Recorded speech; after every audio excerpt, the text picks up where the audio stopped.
And here we go, getting ready for another book review. And as promised,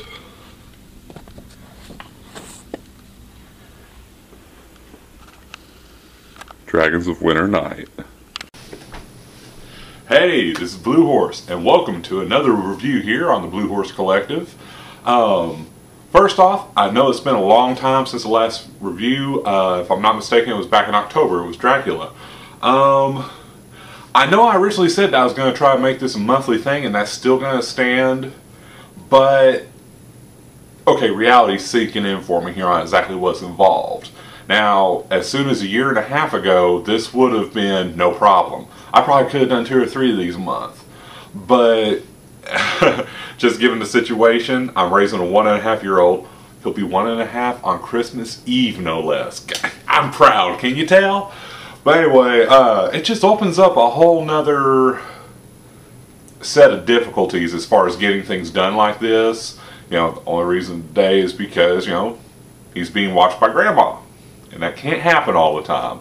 So, I'll do these when I'm able, as I'm able, but until then, you know, we'll just see what happens. But, on to the review. And of course, as promised, Dragons of Winter Night by Margaret, Weis, and Tracy Hickman. This, of course, being the second installment of the series Dragonlance, the original trilogy, as it would come to be.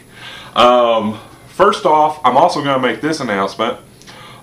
This video is also going to be a video response to T the Writer. Now, if you've not watched his stuff, go into my favorites. I've got a couple of his there. You can also go through my page to find his channel. He's got some good stuff on there. He's fun to listen to. But there were a couple things that he had questions, comments about with the book. And I'm going to try to... Okay, wait. That sounds too much like I'm trying to correct somebody. I'm not. This is simply a fan sharing information that he might not have concerning information from other books or an understanding of that point in history. Again, not trying to sound condescending, only offering to be informative.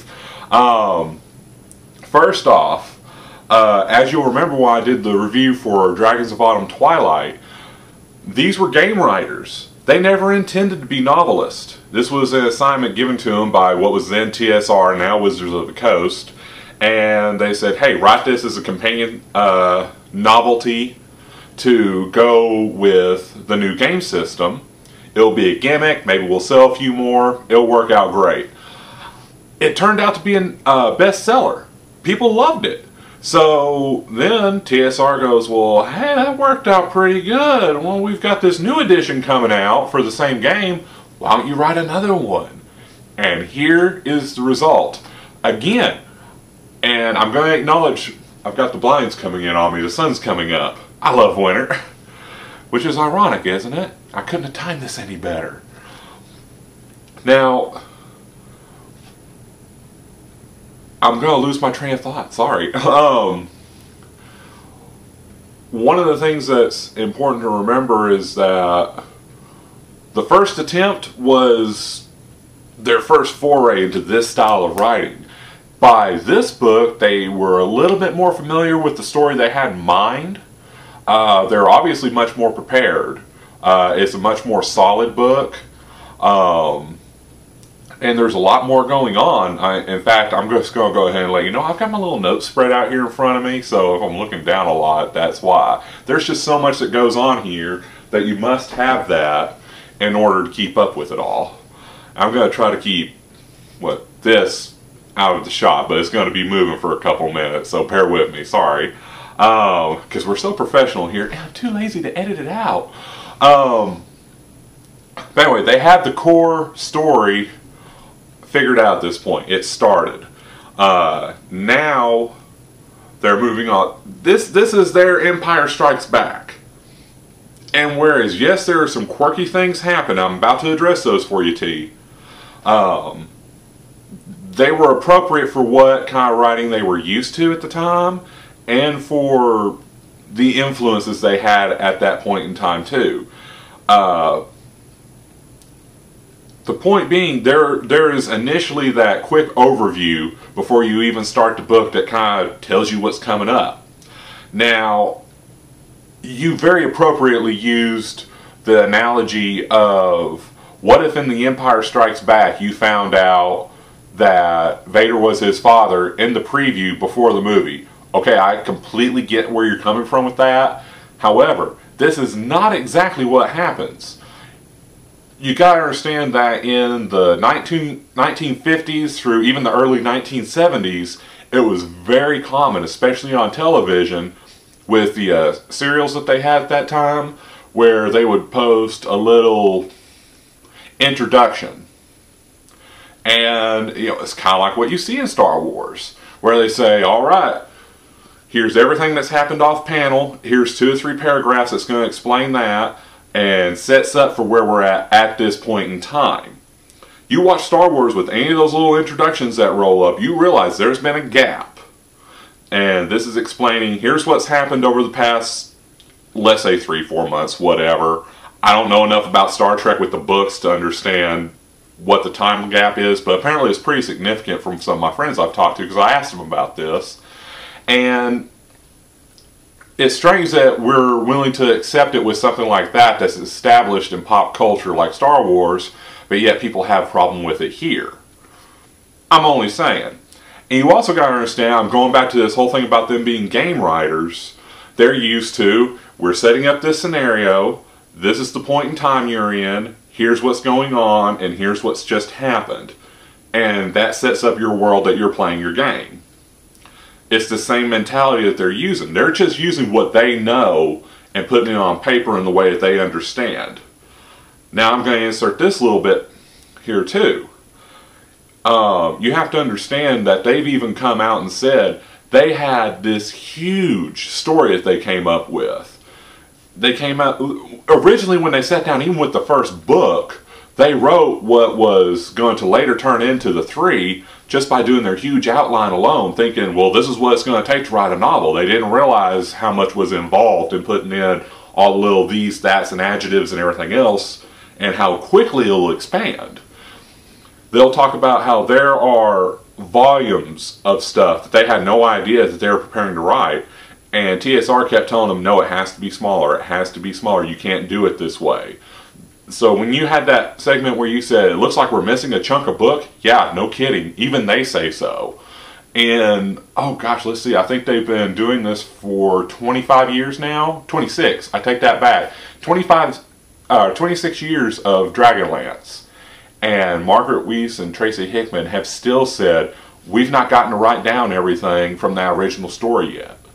You know, now they've had their other pursuits and things, but it's just because with the way the series developed, it turned into multiple writers working on one massive story.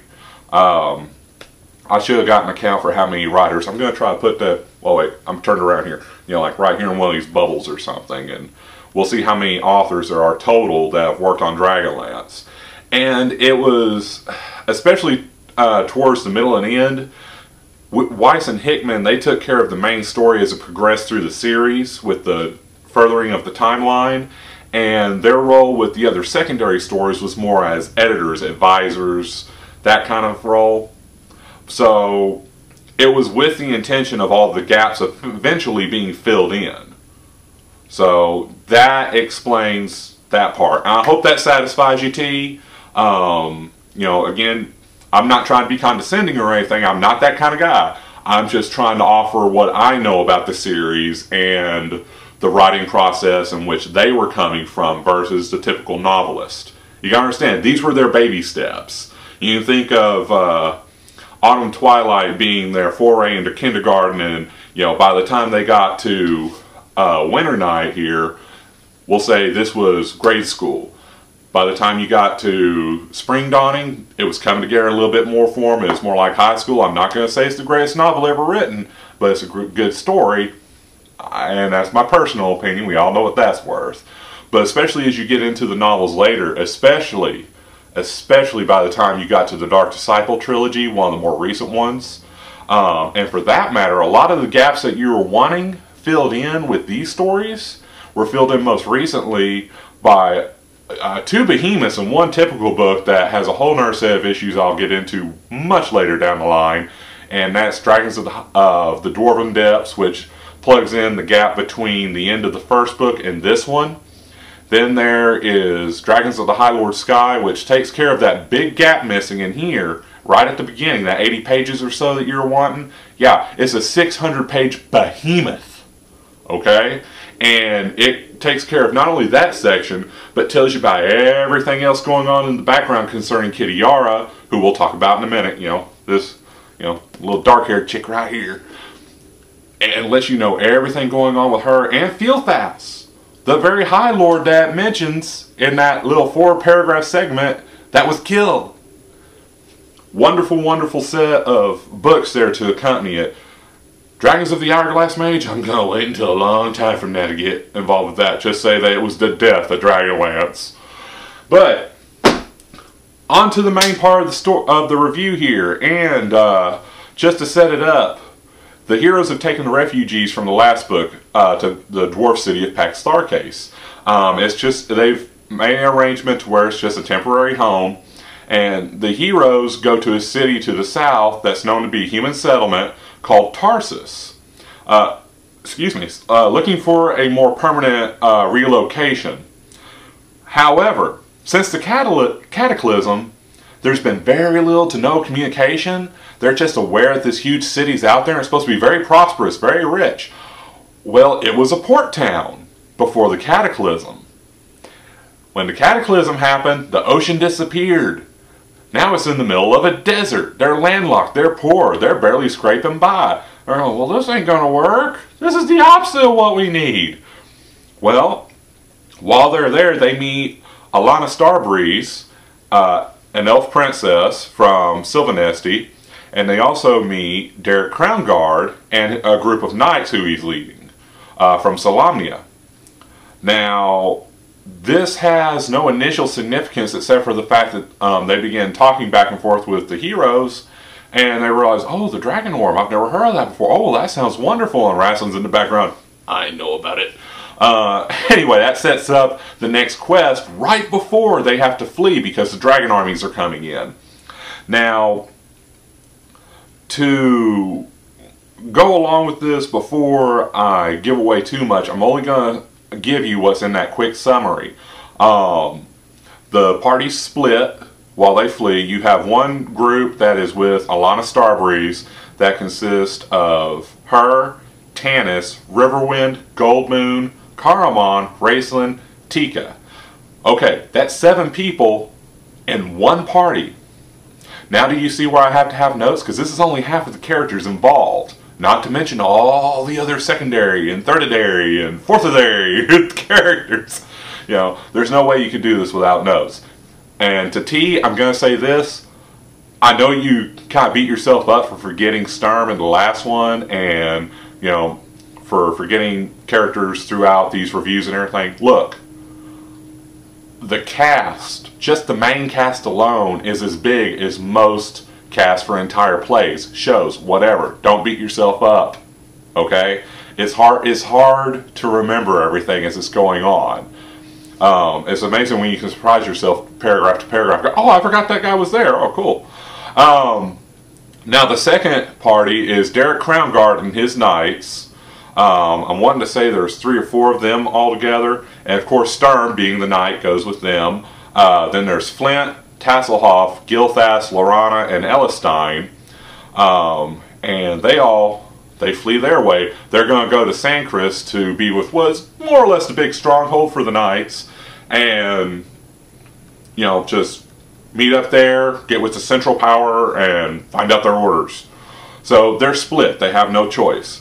That's as much as what I'm going to be able to tell you, except for that, of course there's a whole part where it mentioned that the one party went to Icewall, which is pretty much their version of Antarctica, and that's where they found the Dragon Orb and the Dragonlance, which initially happens completely off panel.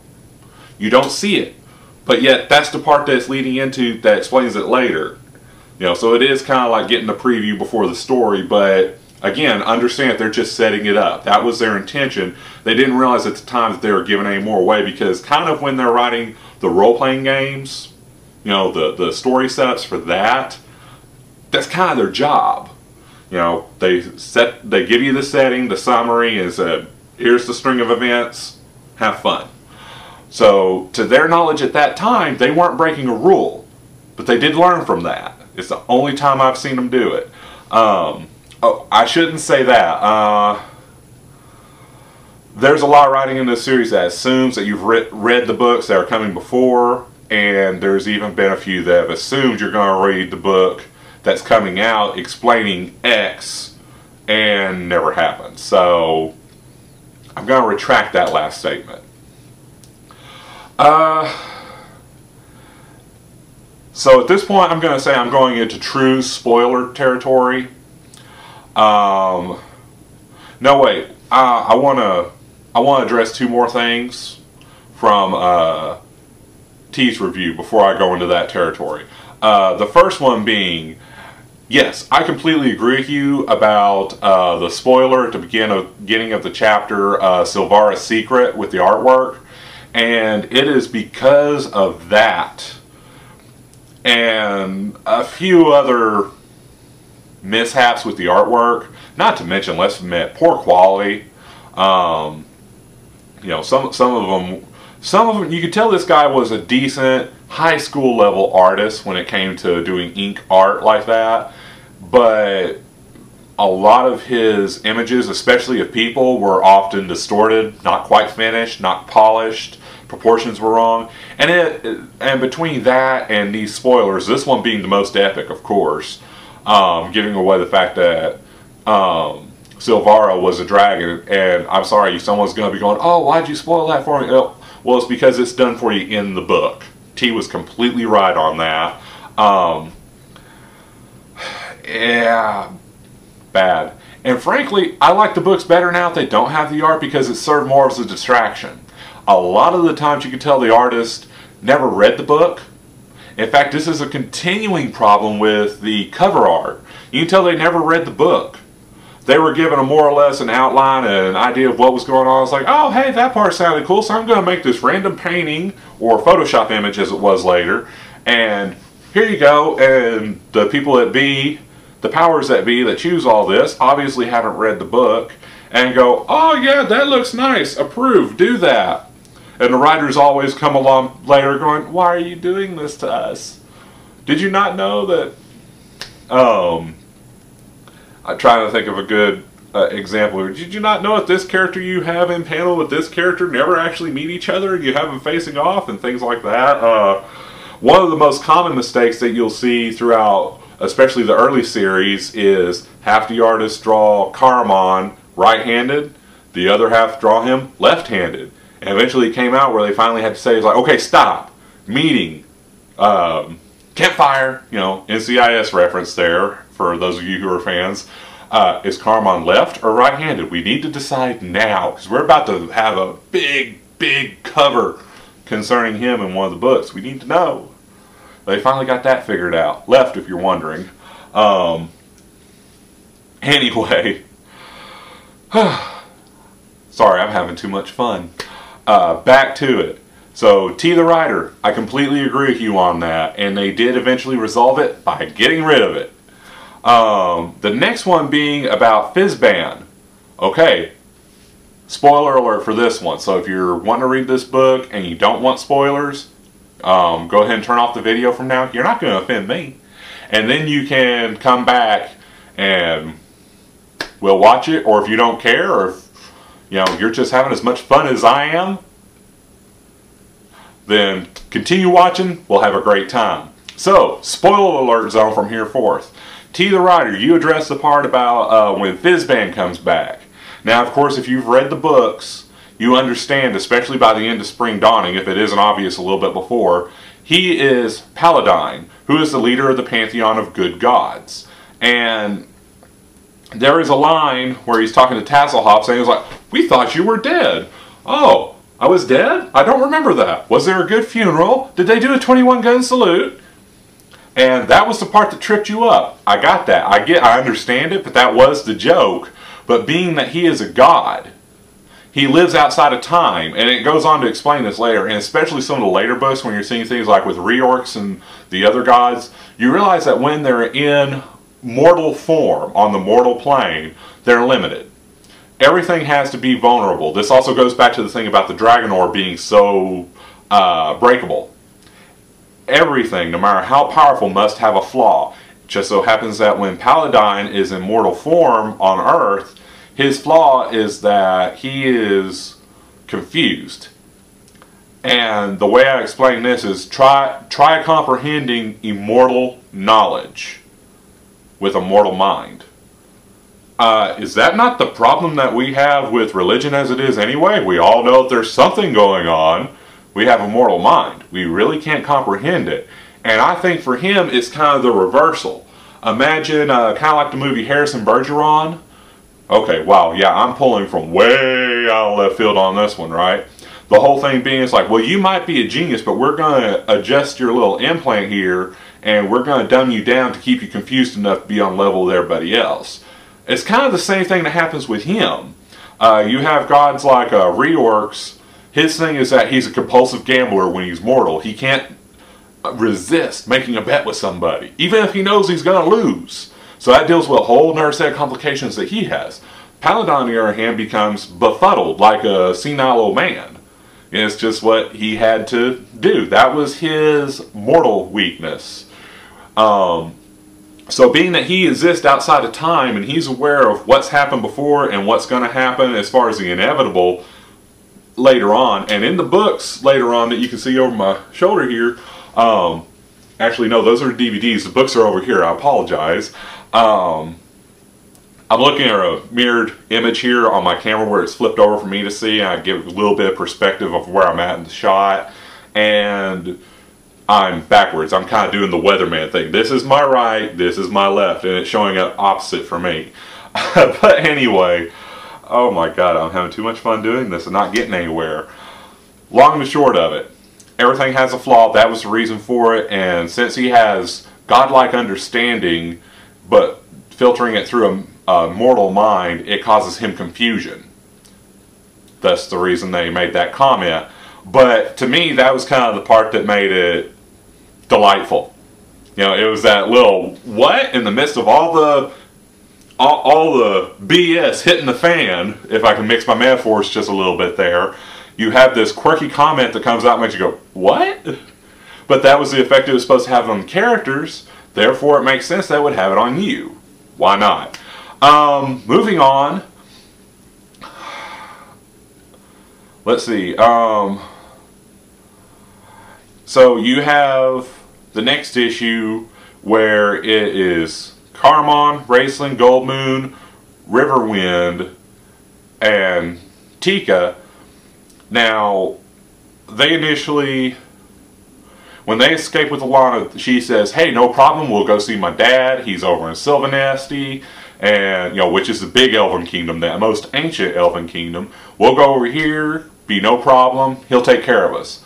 So they go to Silvanesti. Long and short, her father, Lorak, the Speaker of the Stars, basically their king, he used an old artifact called the Dragon Orb, which is supposed to be able to control dragons. Mages from ages past track the souls of the evil dragons, one for each type, because they're of the chromatic dragons, which are the evil ones. There's blue, red, white, black, and green.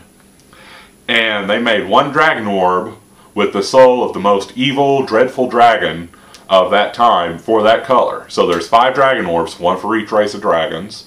And of those 5, there's only known to be 2 that exist in the world still. One of them being in Silvanesti. Lorak, as a last-ditch effort against the High Lord, says, I am the leader of the elves, the greatest race that ever will be. So, sorry, I'm realizing that he should probably be more like a Hitler figure in a way, except he's not evil. So, the elves are kind of like good Hitler. And that's a horrible metaphor, but if you've read the books, and especially if you're reading the series I am right now from them, it's the trilogy, The Elven Nations, you realize they have all those mentalities. It's horrible. It's horrible to see how they treat the other people, especially back in the ancient time, which would have been his grandfathers. but at the same time, they're good. And I know I'm sitting here more in a roundabout way saying Nazis are good. I'm not. It's just I'm saying they had that mentality towards other races about we are superior to you in every way. Therefore, we are better than you, and we will save the day, and we'll have nothing to do with you. Getting off that tangent, and forgive me for the horrible, horrible comparison, but when you read the books, you'll understand. He decides to use the dragon orb, and the thing is the soul of that dragon is the power behind the orb. And when you place your hand upon this orb and choose to use it, that dragon is going to attack you. He's going to try to take you over and bend you to his will. Gotta remember, this was the biggest, baddest, meanest, ugliest dragon of that type at that time, way back when the dragons were big time uber bad. And, you know, there's a chance that you're not going to make it. Your ability to overwhelm the dragon is the only thing that can save you. And it really is that. It's a play of will more than it is magical capacity, let's say. Lorak doesn't possess that will. The dragon takes him over. And in his state of being ruled by the dragon orb, another dragon comes by the name of Cyan Bloodbane. Huge green dragon, the biggest dragon of his time in this point in the stories. And he finds Lorak, and he has such a hatred for the elves. He doesn't want to kill them, but he'll ruin that which is most important to them, their ancient homeland. So he goes to Lorak, and he begins whispering nightmares and spells into his ear. Lorak, being in possession of the dragon orb, is therefore, by having these nightmares, channeling it through the dragon orb and making it reality.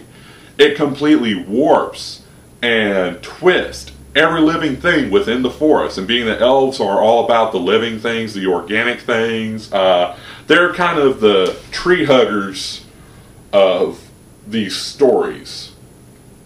So, to destroy their homeland and the life within it, to mutate it into something monstrous, really is the worst thing you could ever do. Because to them, life and life as a natural thing are what matter the most to them. And he manages to warp it completely. It turns into a literal nightmare land filled with monsters and everything else, because all the wildlife has been mutated. It looks like you know, just a scene from hell, really. If hell had a forest, this is what it would look like. Long and the short of it, of all the people in that group, who's left? Oh, well, Raceland is the only one who's able to use magic, so I'm not going to give you all the details. I'm just giving you the overview here. But he's able to release Lorak from the grip of the dragon orb, and he takes over the dragon orb for himself. He has the will to dominate the dragon orb. So for the first time in ages, someone has possession of a dragon orb rather than a dragon orb having possession of them. So, he takes the dragon orb, which is because when it's on its stand, it's a 24-inch diameter, so it's about so big. And yet you can walk over and pick it up, and it's the shape and size of a marble in your hand with no explanation. So, yeah, he just sticks it in his pocket and says, "Alright, let's go, y'all." Where'd it go? It's right here. I found that neat. You know, hey, need convenience? Hey, anything you need, we're going to shrink it down to about that size right there. Why not? You imagine how easy it'd be to pack your house? I'd move all the time. Anyway, so Silvanesti becomes a bust. But they do have a dragon orb out of it. Alana, of course, stays behind to tend to her father, who's passing on. We're in the spoiler area, so if that's a shocker to you after that, just, I'm sorry, but you chose to watch. The rest of the party continues on to Flotsam, and they spend the next month at an inn called the Pig and Whistle, basically being a performing circus. Now, T, you had an issue with this too, and you talked about why'd they spend a month? Well, Okay, first off, the reason why Raistlin was being a magician, if you read some of the earlier books, especially the Soul Forge, which is one that I'll get to later, you read about his early life and about how he spent some time as a performing mage, and about how that's what got him involved in magic anyway, was watching one of these carnival magicians to begin with. And so it's a talent and a trade that he's already had from the past. He's just drawing on what he knows like anyone else would, as far as how to make money. And it takes a long, for another reason to why a month, though significant, is not going to be such a big deal initially, is because, and me understanding from this point of time, being a history major, armies at that time moved incredibly slow. You got to remember, your fastest soldier on horseback can only move as fast as the slowest wagon carrying the supplies to feed that soldier. So, especially given the level of technology that we're talking about, as far as moving troops and supplies, a month, not that significant. We're still in the point in the war where the dragon armies are more or less setting up their pieces on the chessboard. There's time. Time that you need. This is why you would have wars back then where it'd be massive army number 1 meets up with massive army number 2, kind of like what you see in Braveheart, and there'd be a big clash that would happen and end it all in one day. I'm not talking about sieges and stuff here. Those took even longer. But it was the whole idea is that by the time you were able to get your army all mustered and ready to march and everything, it'd been 2 or 3 days. Men would stand in ranks for 3, 4, 5 days sometimes back during the Roman and Middle Ages, just waiting on all the other troops to get into formation. You would actually camp out in formation, waiting for the signals like, okay, now we're ready. Oh, thank goodness, because, you know, I put on my marching boots 3 days ago, and, you know, it's getting rather inconvenient. Well, so that kind of sets up why the time can be allotted, because it is there. Also, it takes a long time to earn money when you're making tips. Ask anyone who's ever been a street performer, you know, out there playing guitar on the street for tips or doing a little mime-like act, whatever. You'll find out you make almost nothing. Okay, especially in the big picture of things.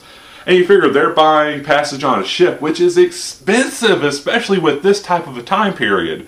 And you're renting the space on the ship, that's real estate. And I'm not even going to get into that part of the money yet. I'm just going to focus on how much it costs in food for at least 5 people. Because we know for a fact there's at least 5 people here that are having to be fed 3 times a day. I did the math because apparently even I somehow think that I have this kind of time, and this will show just how bad of a nerd I am. Yeah.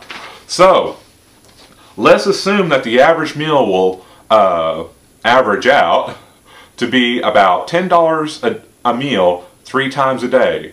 Now I'm sitting here talking about the fact that they're having to more or less eat out every day, because they're eating at the inn at first, and then they're going to be eating on the ship where the captain can charge whatever he wants. So $30 per day per person. Now, $30 for 5 over 30 days in a tavern for that 1 month. That's $900 while trying to earn money. Okay? The distance from Flotsam to Palathas in these books, I found the map, I did the little measurements and had to go around because they had the Blood Sea there, so I had to hug the coast all the way around and get to Palathas. To put this in perspective, this would be like trying to go from, let's say, okay, a good example.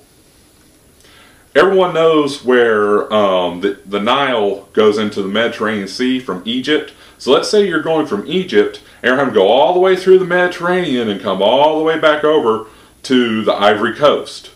Pretty much it's the same distance, because we're talking, let's see, the distance was 1,600 leagues. Now, there's approximately 3 miles to a league, which comes out to 4,800 miles. Now, the average ship from the 1600s, which is about the technology level we're talking about with the ships in this book, when you hear them described, yeah, I'm that kind of a nerd, can travel no more than 100 miles per day, depending on the wind. So we'll go ahead and average it out conservatively to 100 miles a day. So at $30, that means it's going to take 48 days to get from point A to point B. So that means at $30 a day times 48 equals $1,440 plus the $900 for what they had to earn just to stay at the inn. Even though their rooms were free, their board wasn't.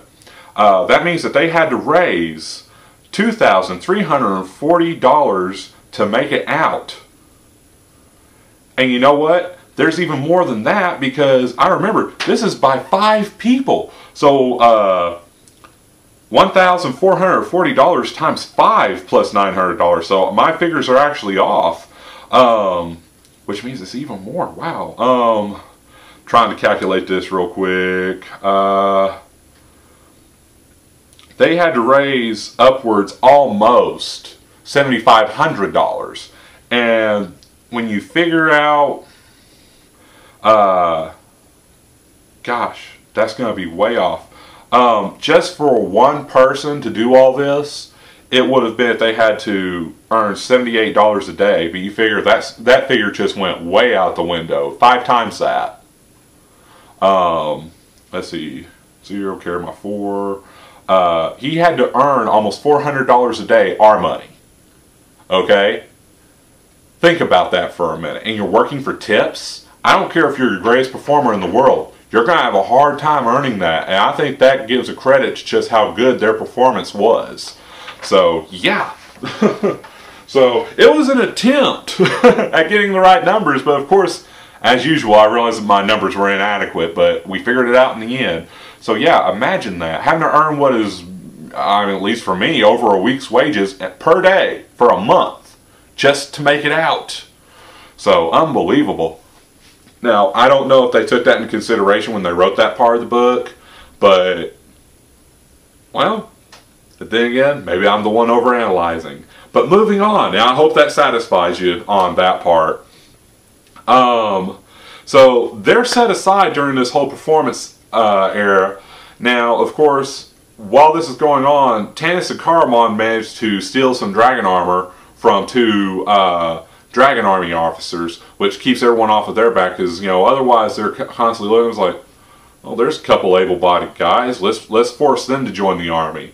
Well, that was the best thing they could do for themselves, is to disguise themselves as officers, low-rank officers, but still. That way, it was enough where it seemed like they were just off on their leave during whatever time, and it kept the thugs off of them.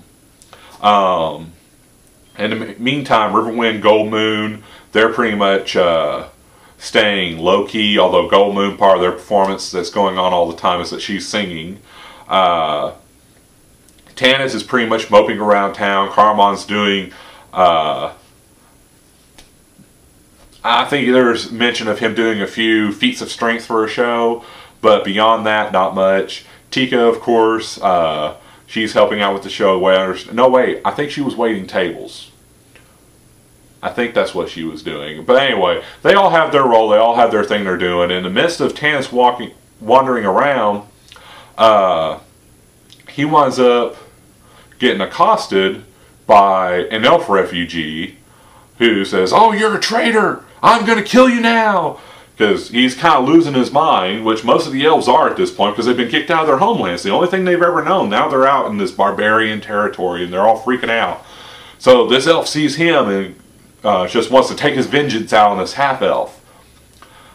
Who should show up to save his butt but Kitiara, who also happens to be the leader of the Blue Army. She's a Dragon High Lord. Yeah. I can't remember if I covered that in the last review or not, but that's where she's been. Because remember, she didn't make it to the meeting, and Flint said, "This is bad luck." So Tanis winds up running off with her, because they were kind of a love interest in their past anyway, much like he was with Lorana. So there's your triangle. Yay, every story needs a love triangle, right?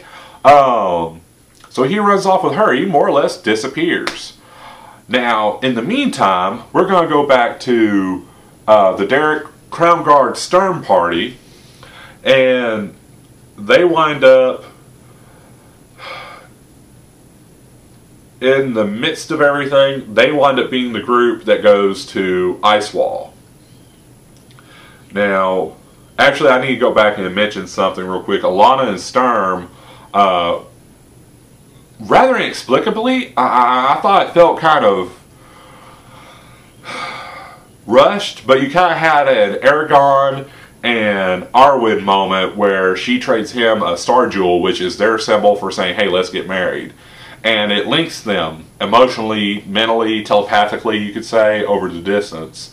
So they're apparently established as a thing. For some reason, she sees something in him that she really likes, and she justifies it a lot, saying, hey, look, you're the kind of person we need to be in the knighthood, because the knighthood now is corrupt, they're petty, they're political, they're all bureaucrats, but you're honorable, and I like that. Here, take this. And there's more to it than that, obviously. It's not made very subtle, even though there's an attempt to. Just my own criticism. Anyway, on their way to try to get to Sandcrest, they wind up shipwrecking on southern Irgoth, where they find the Silvanesti refugees and the Keganesti, which are the wild elves. This is also where they run into Fizban once again. There's that whole exchange about, you know, the 21 gun salute between him and Tasselhoff. As time progresses, they realize that all the elves are fighting with each other, trying to decide, you know, who should be doing what, who should be the leader, because you've got Silvanesti, Quellinesti, and they basically had their own civil war on that one nation that used to be all Silvanesti split into two nations. So you think about it, it'd be kind of like the Union and the Confederates all of a sudden having to work with each other. Then you've also got the Keganesti, which are the Wild Elves, which are more or less like the Native Americans. So yeah, take that time period in American history and try to make all those factions work together. I don't think you're going to have much luck then either. As things go on, they wind up going to Icewall. Excuse me, oh my gosh, I got that completely backwards. First they go to Icewall because they're going to look for that dragon orb that Alana was talking about. They find the Dragonlance and the Dragon Orb. So now there's 2 out of the 5 orbs, the only 2 known to exist, that are accounted for, okay? On their way back to Sandcrest, that's when they sit shipwreck on South Irgoth, and then they find all the elves. Over this point in time, Derek Crownguard, who's very much the established knight guy, arrogant and I'm always right, you know, pretty much any supervisor you've ever had in your life, him and Sturm are butting heads. Sturm sees things simply as there's right and there's wrong, whereas Derek Crownguard goes, I have rank, I'm a knight, therefore I'm always right, and that's what's right, you are wrong. And he says to Sturm first, I was like, hey, as soon as we get back, I'm charging you with dishonor and we'll have you tried and executed. Well, fine, I'm still going to do what I think's right. But anyway, that whole thing kind of plays out, and I'll let you read that. Big spoiler, right here, big spoiler. Sturm eventually becomes a knight. He's sponsored by the head of the order, actually, and it works out real good for him. In the meantime, also on this isle, which is kind of turned into the big bastion where everyone's trying to get to on Sandcrest Isle, they established what's called the Whitestone Council. This is much like the Council of Elrond in Lord of the Rings. Perfect comparison. You get to see all the different races and how much they distrust each other. And what are we going to do with this one dragon orb? Yeah, instead of a ring, it's a dragon orb. I'm sorry. I mean, I'd like to think they're just paying homage to this, but if you don't see the parallels, you're blind.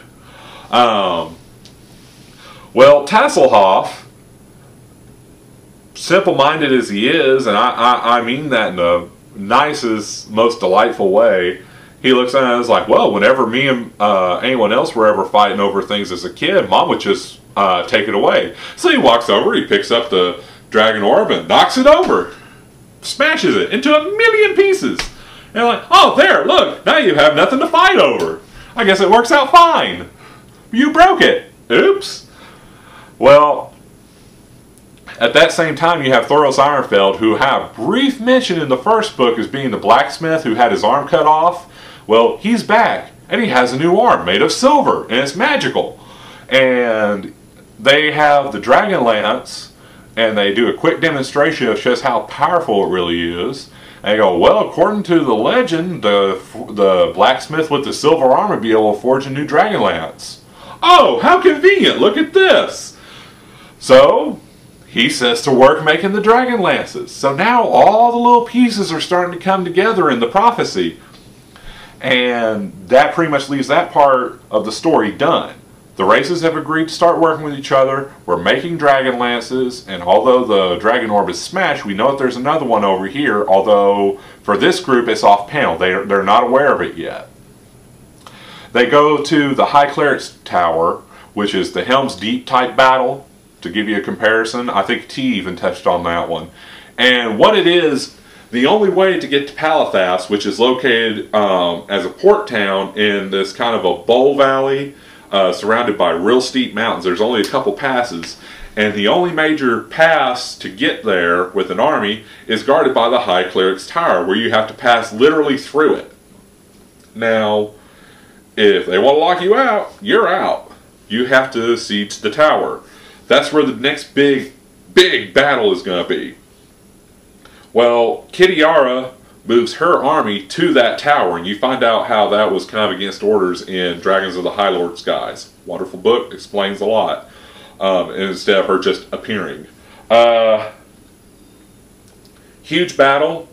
Turns out that this tower has dragon traps. It was made in an age when dragons were common. And they knew their stuff. They knew how to make it work. They could kill a dragon. The only problem is you have to lure it in there with a dragon orb. Well, we smashed the dragon orb. Oh, but wouldn't you know? Tasselhoff, of all the people, because he gets into everything, finds a dragon orb that was just conveniently stowed away in there and no one knew about it.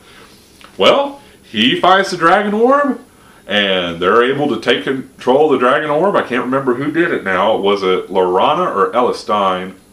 Because I know it wasn't Fizban. He was a god. He couldn't be involved. I'm leaning towards Elistine. It's been a while. My brain's leaving me. I'm also looking at the time here. I'm going to have to wrap this up fairly soon. Long and short of it, they gain control of the dragon orb. They start leading dragons into these traps. They kill them. Starts turning the tide of the battle. Of course, this is later in the battle.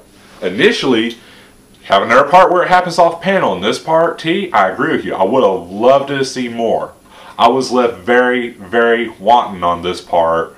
Long and the short of it, they fight for a day and a night, and about half of the Allied forces, I'm going to just use that generic term, have been wiped out.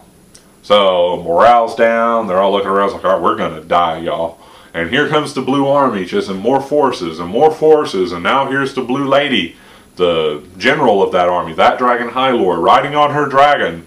And they're getting told all these unreasonable demands. They're like, we can't do this. You know, we're dead one way or another. What are we going to do? I guess we got to surrender. Right about then, Sturm says, look, I'll delay him. You set the trap. I'll take care of it. He goes up. One man against an army, goes up to the battlement and stands in challenge. Here comes Kitiara. Now, I have to assume she recognized Sturm, her former love interest. Yeah, she got around, y'all. You assume she recognized him. Long and short, and this is the biggest spoiler in the world, okay? Turn it off if you don't want to know. Alright, you stuck around. Kitiara kills Sturm. However, it has a huge, huge significance for the rest of the story, and even into the next book. His example, standing as the first true knight in ages, who stood for what the knighthood, the code and the measure and everything was supposed to really be about, disciplining yourself, giving that sacrifice, you know, being that Galahad figure, if you will, because, you know, Galahad was the most boring knight in Arthur's realm because there's nothing wrong with him. But anyway, being that pinnacle of what a knight was supposed to be, that unites all the races and gives them a cause. It is like, hey, remember Sturm. This was their Alamo moment, okay? And it gets them enough time to set the traps, and basically it sets up for the next book. Of course, the battle finishes out. They're victorious, and it's the first true victory on any level for what we're going to just call the Allied forces. Now, of course, one of the things that T touched on that I thought was really, really well done was about how Dragons of Autumn Twilight, it ends at a wedding, because that book is about life. It's about the start of the war. It's about what initially starts off as just rumors about war coming to, oh wow, this is really happening, but don't worry, we're still okay. Now you have the second book, which is the whole thing about where it's hitting the fan.